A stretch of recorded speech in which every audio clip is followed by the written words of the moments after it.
Silent ಸಿದ್ದರಾಮಯ್ಯನವರು ಜೋರಾಗಿ ಮಾತಾಡ್ತಿದ್ದಾರೆ. ನಾನೇ 5 ವರ್ಷ ಮುಖ್ಯಮಂತ್ರಿ ಅಂತ. ಕನಕಪುರದ ಬಂಡೆ ಎಲ್ಲರನ್ನೂ ಕೂಡ ತಮ್ಮ ನೋಟದಲ್ಲೇ ಮಾತಿನಲ್ಲೇ ಎದುರಿಸುವ ಡಿ.ಕೆ. ಶಿವಕುಮಾರ್ ಮೌನಿಯಾಗಿದ್ದಾರೆ. ಮಲ್ಲಿಕಾರ್ಜುನ್ ಖರ್ಗೆ ಅವರು ಮೌನ ದೀಕ್ಷೆಯನ್ನು ಕೊಟ್ಟಿದ್ದಾರೆ ಅಂತಾರೆ ಸ್ವತಃ ಡಿ.ಕೆ. ಶಿವಕುಮಾರ್. ದೆಹಲಿಯಿಂದ ವಾಪಸ್ ಬಂದ ಮೇಲೆ ದೆಹಲಿಯಲ್ಲಿ ಹೈಕಮಾಂಡ್ ನಾಯಕರನ್ನ ಸಿದ್ದರಾಮಯ್ಯ ಭೇಟಿ ಮಾಡ್ಲಿಕ್ಕೆ ಸಾಧ್ಯ ಆಗಲಿಲ್ಲ. ಅವಕಾಶ ಸಿಗಲಿಲ್ಲ, ಅವಕಾಶ ಕೊಡಲಿಲ್ಲ. ಬಟ್ ನಾನೇ 5 ವರ್ಷ ಮುಖ್ಯಮಂತ್ರಿ, ಯಾವ ಒಪ್ಪಂದ ಇಲ್ಲ ಏನಿಲ್ಲ ಅಂತ ಹೇಳಿ ದೆಹಲಿಯಲ್ಲಿ ವಾಪಸ್ ಬೆಂಗಳೂರಿಗೆ ಬಂದರು. ಆದರೆ ಡಿ.ಕೆ. ಶಿವಕುಮಾರ್ ಮಾತುಕತೆ ಏನಪ್ಪ ಅಂತ ಎಲ್ಲ ಕಾಯ್ತಾ ಇದ್ರು. ಒಂದಷ್ಟು ಪಾಯಿಂಟ್ಸ್ ಇದೆ. ಮಲ್ಲಿಕಾರ್ಜುನ್ ಖರ್ಗೆ ಅವರು ದೀಕ್ಷೆಯನ್ನು ಕೊಟ್ಟಿದ್ದಾರೆ. ಆ ದೀಕ್ಷೆಯನ್ನು ಸಂತೋಷದಿಂದ ಸ್ವೀಕರಿಸಿದ್ದೇನೆ. ಕಾರ್ಯಕರ್ತನಾಗಿ ಪಕ್ಷ ಕಟ್ಟುವ ಜವಾಬ್ದಾರಿ ಪಕ್ಷ ಇದ್ದರೆ ನಾನು, ಪಕ್ಷ ಇಲ್ಲದಿದ್ದರೆ ನಾನಿಲ್ಲ. ಡಿ.ಸಿ.ಎಂ ಆಗಿ ಕೆಲಸ ಕೊಟ್ಟಿದ್ದಾರೆ, ಕೆಲಸ ಮಾಡ್ತೇನೆ. ನಿಮ್ಮೆಲ್ಲ ಪ್ರಶ್ನೆಗಳಿಗೆ ಸಿಎಂ ಉತ್ತರವನ್ನು ಕೊಟ್ಟಿದ್ದಾರೆ. ನೀವು ಮುಖ್ಯಮಂತ್ರಿ ಆಗ್ತೀರಾ ಡಿ.ಕೆ. ಶಿವಕುಮಾರ್ ಅವರೇ? ಈಗಾಗಲೇ ಸಿದ್ದರಾಮಯ್ಯ ಹೇಳಿದ್ದಾರೆ. ಅಧಿಕಾರ ಹಸ್ತಾಂತರ ಆಗುತ್ತಾ? ಈಗಾಗಲೇ ಸಿದ್ದರಾಮಯ್ಯ ಹೇಳಿದ್ದಾರೆ. ದೆಹಲಿಯಿಂದ ರಾಜ್ಯಕ್ಕೆ ಮರಳಿದ ಡಿ.ಸಿ.ಎಂ ಡಿ.ಕೆ. ಶಿವಕುಮಾರ್, ನಾನು ಯಾವುದೇ ವಿಚಾರದ ಬಗ್ಗೆ ಚರ್ಚೆ ಮಾಡೋದಿಲ್ಲ. ದೆಹಲಿಯಲ್ಲಿ ಸಿಎಂ ಅವರೇ ಎಲ್ಲದಕ್ಕೂ ಉತ್ತರಿಸಿದ್ದಾರೆ. ಡಿ.ಕೆ. ಈಗ ಸಿಎಂ ಆಗದಿದ್ರೆ ಮುಂದೆ ಸಿಎಂ ಆಗೋದೇ ಇಲ್ಲ ಅಂತ ಒಂದಷ್ಟು ಜನ ಮಾತನಾಡ್ತಿದ್ದಾರೆ. ಆದರೆ ಡಿ.ಕೆ. ಶಿವಕುಮಾರ್ ನನಗೆ ಮಲ್ಲಿಕಾರ್ಜುನ್ ಖರ್ಗೆ ದೀಕ್ಷೆ ಕೊಟ್ಟಿದ್ದಾರೆ ಅಂತ. ಡಿ.ಕೆ. ಶಿವಕುಮಾರ್ ಈ ವರ್ತನೆಯನ್ನ ನಂಬಕ್ ರೆಡಿನೇ ಇಲ್ಲ ಯಾರು. ಯಾವಾಗಲೂ ಮಾಸಾಗಿ ಫೈಟ್ ಮಾಡ್ಕೊಂಡು ಹೊಡೆದಾಡ್ಕೊಂಡು ಹೀರೋ ಟೈಪ್ ಇದ್ದಂಥ ವ್ಯಕ್ತಿ ಸೈಲೆಂಟಾಗಿ ಕೂತ್ಕೊಬಿಟ್ರೆ ನಂಬಕ್ಕಾಗಲ್ಲ ಏನಿದು ಕತೆ ಅಂತ. ಸೊ ಹಾಗಾಗಿ ಡಿ.ಕೆ. ಶಿವಕುಮಾರ್ ಮೌನ ಹಲವು ಪ್ರಶ್ನೆಗಳನ್ನ ಎತ್ತಿದೆ. ಏನಾಗುತ್ತಪ್ಪ ಅನ್ನೋ ನಿರೀಕ್ಷೆ ಅದು ಕಾಂಗ್ರೆಸ್ನಲ್ಲಿ. ಮಲ್ಲಿಕಾರ್ಜುನ್ ಖರ್ಗೆ ಮೌನ ದೀಕ್ಷೆಯನ್ನು ಕೊಟ್ಟಿದ್ದಾರೆ, ಅದನ್ನು ಫಾಲೋ ಮಾಡ್ತಾ ಇದ್ದೀನಿ ಅಂತ. ಮೌನ ದೀಕ್ಷೆ ಹೈಕಮಾಂಡ್ ಹೇಳಿತ್ತು 2.5 ವರ್ಷ ಆದ್ಮೇಲೆ ಕೊಡುತ್ತೆ ಅಂತ ಇವ್ರು ಹೇಳಿದ್ದು ಲಾಸ್ಟ್ ಟೈಮು. ಈಗ ಹೆಂಗೆ ಸಿದ್ದರಾಮಯ್ಯ ಒಂದು ಇಂಟರ್ವ್ಯೂ ಕೊಟ್ಟು ಹೇಳಿದ್ರು, ಹಂಗೆ ಇವರು ಇಂಟರ್ವ್ಯೂ ಕೊಟ್ಟು ಹೇಳಿದ್ರು, ಅಧಿಕಾರ ಹಂಚಿಕೆ ಸೂತ್ರದ ಪ್ರಕಾರ ನಾನು ಮುಖ್ಯಮಂತ್ರಿ ಆಗ್ತೀನಿ ಅಂತ. ಮುಗಿತಾ ಬಂತದು. ಈ ಮಲ್ಲಿಕಾರ್ಜುನ ಖರ್ಗೆ ಅವರ ಮೌನ ದೀಕ್ಷೆಯ ವ್ಯಾಲಿಡಿಟಿ ಎಲ್ಲಿವರೆಗೆ? ಸುಮ್ಮನಿರಪ್ಪ 2028ರವರೆಗೆ, ಆಮೇಲೆ ಮುಂದಿನ ಎಲೆಕ್ಷನ್ ನೋಡೋಣ. ಅದೆಲ್ಲ ಕೇಳ ವ್ಯಕ್ತಿ ಅಲ್ಲಪ್ಪ ಡಿ.ಕೆ. ಶಿವಕುಮಾರ್. ಅದು ಏನೋ ಒಂದು ಟೈಮ್ ಲಿಮಿಟ್ ಇದ್ದಂಗಿದೆ ಇಲ್ಲಿ. 2.5 ವರ್ಷ ಎಲ್ಲ ಅಂದಂಗೆ ಅನ್ಸ್ಕೊಂಡು ಆಡ್ದಂಗೆ ಆಡ್ಸ್ಕೊಂಡು ಸೈಲೆಂಟಾಗಿರ್ತಾರೆ ಡಿ.ಕೆ. ಶಿವಕುಮಾರ್. ಸ್ವತಃ ಇದನ್ನ ಡಿ.ಕೆ. ಶಿವಕುಮಾರೇ ಒಪ್ಪಕ್ಕೆ ರೆಡಿ ಇಲ್ಲ ಅಂತ ಗೊತ್ತು ಎಲ್ರಿಗೂ. ನಾನು ಯಾವಾಗಲೂ ಚೆಸ್ ಆಡ್ತೀನಿ ಅಂತಾರೆ. ಚೆಸ್ ನಮ್ಗೇನಾಗ ಯಾವ ಪಾನ್ ಮೂವ್ ಮಾಡ್ತಾರೆ ಯಾರು ಗೊತ್ತಲ್ಲ. ಹಾಗಾಗಿ ಡಿ.ಕೆ. ಶಿವಕುಮಾರ್ ಮೌನ ಎಲ್ಲಿಯವರೆಗೆ? ಎಲ್ಲಿಗೆ ಪಯಣ, ಯಾವುದೋ ದಾರಿ, ಏಕಾಂಗಿ ಸಂಚಾರಿ ಅಂತ ಇದ್ದಂಗೈತೆ ರಿಯಾಕ್ಷನ್. ಆದರೆ ಡಿ.ಕೆ. ಶಿವಕುಮಾರ್ ಸಾಧು ಮನುಷ್ಯ ಅಲ್ಲ. ಡಿ.ಕೆ. ಶಿವಕುಮಾರ್ ಉಪ್ಪು ಹುಳಿ ಖಾರವನ್ನು ತಿಂದು ಶೈಲಿನೇ ಬೇರೆ. ಡಿ.ಕೆ. ಶಿವಕುಮಾರ್ ಅಂದರೆ ಎಲ್ರಿಗೂ ಬರೋ ಪಿಕ್ಚರೇ ಬೇರೆ. ಈಗಿರೋ ಡಿ.ಕೆ. ಶಿವಕುಮಾರ್ ಅಲ್ಲ. ಆದರೆ ಮಲ್ಲಿಕಾರ್ಜುನ್ ಖರ್ಗೆ ಅವರು ದೀಕ್ಷೆಯನ್ನು ಕೊಟ್ಟಿದ್ದಾರೆ. ನನಗೆ ಪ್ರಯತ್ನ ಫಲಿಸದಿದ್ದರೂ ಪ್ರಾರ್ಥನೆ ಫಲಿಸುತ್ತೆ, ಹೈಕಮಾಂಡೇ ದೇಗುಲ, ಕೈ ಮುಗಿದು ಬರ್ತೀನಿ ಅಂತ ಒಳ್ಳೊಳ್ಳೆ ಡೈಲಾಗ್ಗಳು ಹೊಡಿತಾರೆ. ಯಾರು ಬರ್ಕೊಡ್ತಾರೋ ಗೊತ್ತಿಲ್ಲಪ್ಪ, ಸಾಗದಾಗಿ ಹೇಳ್ತಾರೆ ಡಿ.ಕೆ. ಶಿವಕುಮಾರ್.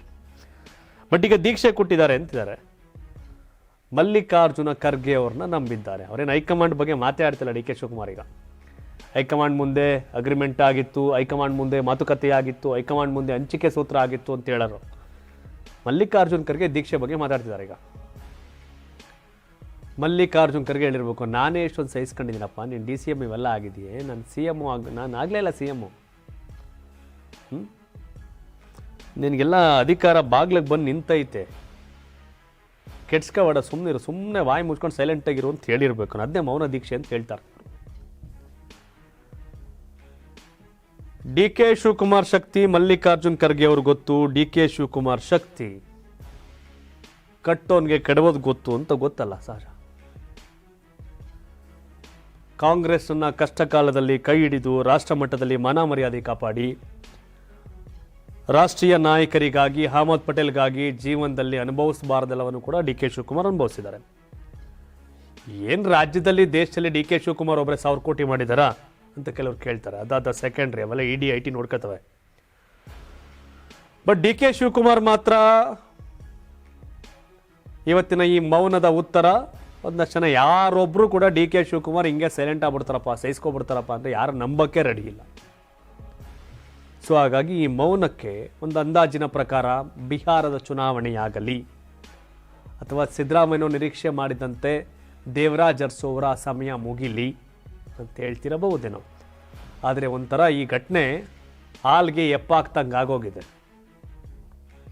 ಹಾಲ್ಗೆ ಎಪ್ಪಾಕದ್ಮೇಲೆ ಉಳಿ ಬಿದ್ಮೇಲೆ ಮೊಸರೆ. ಸಿದ್ದರಾಮಯ್ಯ ಮತ್ತು ಡಿ ಕೆ ಶಿವಕುಮಾರ್ ಟೀಮ್ನ ನಡುವಿನ ಈ ಘಟನೆ ಉಳಿ ಬಿದ್ದಂಗೆ ಹೆಪ್ಪಾಕ್ತಂಗೆನೆ. ಮೊಸರು ಹಾಲಾಗಲ್ಲ, ಹಾಲು ಮೊಸರಾಗತ್ತೆ. ಹಾಲಿನಂಥ ಕಾಂಗ್ರೆಸ್ನ ವ್ಯವಸ್ಥೆ ಈಗ ಉಳಿ ಬಿದ್ದಂಗಾಗಿದೆ, ಮೊಸರಾಗ್ತಿದೆ. ಹಾಲಾಗ್ಲಿಕ್ಕೆ ಸಾಧ್ಯ ಇಲ್ಲ. ಈಗ ಡಿ ಕೆ ಶಿವಕುಮಾರ್ ಮೌನ ಎಲ್ಲರಿಗೂ ಪ್ರಶ್ನೆ. ಸುಮ್ಮನಿರಪ್ಪ ಅಂತ ಹೇಳವ್ರೆ, ನೋಡ್ಬೇಕೀಗೇನು ಅಂತ. ಹಾಗಾಗಿ ಈ ಮೌನ ಎಲ್ಲಿಯವರೆಗೆ ಅನ್ನೋ ಪ್ರಶ್ನೆಗೆ ಉತ್ತರ ಡಿ ಕೆ ಶಿವಕುಮಾರ್ ಅವರೇ ಕೊಡಬೇಕಿದೆ ಅಥವಾ ಮಲ್ಲಿಕಾರ್ಜುನ್ ಖರ್ಗೆ ಅವರು ಕೊಡಬೇಕಿದೆ. ಹೈಕಮಾಂಡ್ ನಾಯಕರು ರಾಹುಲ್ ಗಾಂಧಿ, ಪ್ರಿಯಾಂಕಾ ಗಾಂಧಿನೋ ಸೋನಿಯಾ ಗಾಂಧಿನೋ ಬಂದು ಮುಂದಿನ 5 ವರ್ಷಗಳ ಕಾಲ ಸಿದ್ದರಾಮಯ್ಯನವರೇ ಮುಖ್ಯಮಂತ್ರಿ, ಡಿ ಕೆ ಶಿವಕುಮಾರ್ ಇರುವ ಹುದ್ದೆಯಲ್ಲೇ ಮುಂದುವರಿತಾರೆ ಅಂದರೂ ಕೂಡ ಇದು ಡಿ ಕೆ ಶಿವಕುಮಾರ್ಗೆ ಹಿನ್ನಡೆ ಹಿನ್ನಡೆ ಹಿನ್ನಡೆ. ತಾವೇನು ಹೇಳ್ತೀರಿ? ಎಲ್ಲಿಯವರೆಗೆ ಡಿ ಕೆ ಶಿವಕುಮಾರ್ ಅವರ ಈ ಮೌನ? ಹೈಕಮಾಂಡ್ ಇಲ್ಲಪ್ಪ ನೀನು ಡಿ ಸಿ ಎಂ ಆಗಿರೋ ಸಿ ಎಂ ಮಾಡಲ್ಲ ಅಂತ ಹೇಳಿದ್ರೆ ಅದನ್ನು ಸಹಿಸ್ಕೊಂಡಿರ್ತಾರ? ಏನು ಕತೆ? ಸೆಪ್ಟೆಂಬರ್, ಅಕ್ಟೋಬರ್, ನವೆಂಬರ್, ಡಿಸೆಂಬರ್ ತಮ್ಮ ಅಭಿಪ್ರಾಯವನ್ನು ಕಾಮೆಂಟ್ ಮಾಡಿ ತಿಳಿಸಿ. ಯಾರಾಗಬೇಕು ಮುಖ್ಯಮಂತ್ರಿ ಇರುತ್ತಲ್ಲ ಶಿವರಿದ್ದರೆ. ಈಗ ಚುನಾವಣೆ ನಡೆದ್ರೆ ನಿಮ್ಮ ಆಯ್ಕೆ ಯಾವ ಪಾರ್ಟಿಗಪ್ಪ? ಹಾಕಿ ಕಾಮೆಂಟ್ನ. ಧನ್ಯವಾದ. ಇದು ಕರ್ನಾಟಕ ಟಿವಿ, ಕನ್ನಡಿಗರ ಧ್ವನಿ. ನಾನು 86 kg ಇದ್ದವಳು 71 kg ಬಂದಿದ್ದೀನಿ. ವಯಸ್ಸಾದ್ಮೇಲೆ ಎಷ್ಟು ಸ್ಮಾರ್ಟ್ ಆಗಿ ಕಾಣ್ತೀರಾ ಅಂದ್ರೆ ಜಿನ್ನಿ. 126 kg ವೇಟ್ ಇದ್ದು ನಾವು ಈಗ 114 kg ಲೆಕ್ಕ ಬಂದಿದ್ದೀವಿ. ಯಾವುದೇ ಸೈಡ್ ಎಫೆಕ್ಟ್ ಆಗಿಲ್ಲ. 84ರಿಂದ 50 kg ಬಂದೆ, ಆಮೇಲೂ ಸಣ್ಣಗೆ ಫಿಟ್ ಆಗಿದ್ದೀನಿ. ಅದಕ್ಕೆ ನಾನು ಯೂಸ್ ಮಾಡ್ತಾ ಇರೋದು ಜೀನಿ ಸ್ಲಿಮ್. 84ರಿಂದ 50 kg ಬಂದೆ, ಆಮೇಲೂ ಸಣ್ಣಗೆ ಫಿಟ್ ಆಗಿದ್ದೀನಿ. ಅದಕ್ಕೆ ನಾನು ಯೂಸ್ ಮಾಡ್ತಾ ಇರೋದು ಜೀನಿ ಸ್ಲಿಮ್. ಸಣ್ಣ ಆಗಕ್ಕೆ ಜೀನಿ ಸ್ಲಿಮ್ ಯೂಸ್ ಮಾಡದೆ ಹೆಲ್ದಿನೂ ಅದೇ. ನೀವು ಸಣ್ಣ ಆಗ್ಬೇಕಾ, ಹೆಲ್ದಿ ಆಗ್ಬೇಕಾ? ಹಾಗಿದ್ರೆ ಜೀನಿ ಸ್ಲಿಮ್ ಯೂಸ್ ಮಾಡಿ.